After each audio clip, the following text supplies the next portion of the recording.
right, hello wine drinking people. Today is Sunday, the 10th of January. Sunday.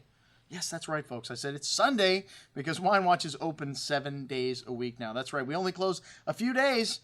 I mean, you know, serious holidays like Christmas, Thanksgiving, Easter Sunday, and Super Bowl Sunday will be our next day that we're closed. And yeah, you can bet we're watching playoff football here today. And, you know, we started out 2016. It's like deja vu, man. I could have swore. Didn't we just do a Latour tasting back to 1959? Was that a year ago? Well, you know what?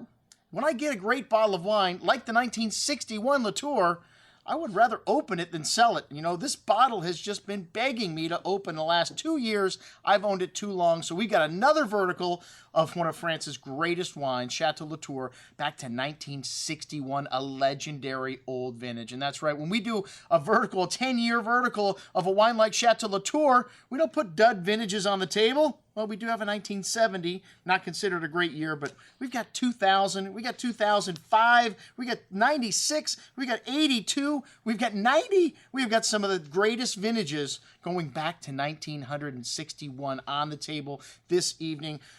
Some consider Chateau Latour the greatest of all the first gross. You know, it was owned by the same person that owned Lafite and Mouton, the Marquis de Ségur, years ago. And, well, this property owned by French billionaire Francois Pinault since the 80s. And let me tell you, it just goes from strength to strength. Even in off vintages like 1970, this property has consistently outperformed everybody else in Bordeaux. And since Frederic Engineers has taken over, unquestionably the most consistent property in Bordeaux. The most expensive of all the first gross? Well, it just tells you the top wine made in Bordeaux. That usually goes hand in hand with price. Well, not always, but in Bordeaux, the top wines, the ones that get the big points, are very expensive. And like I said, this property goes back to the 14th century. That's what you're paying for, the history. And this is a very unique vineyard site. What makes Latour so great? Well, about half of the vineyard is composed of pebbles the size of eggs.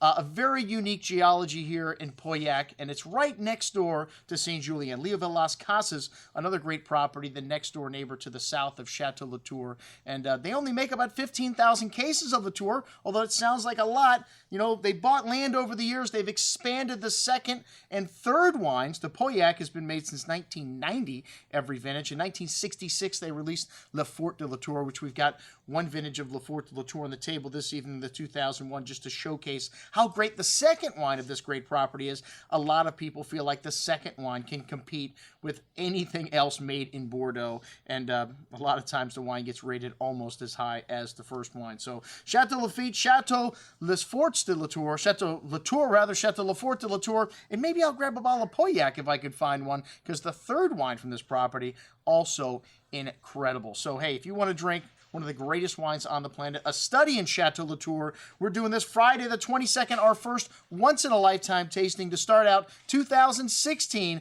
Check it out. I'm your host, Andrew Lampasoni, signing off for the Wine Watch, saying remember, always drink the good stuff first.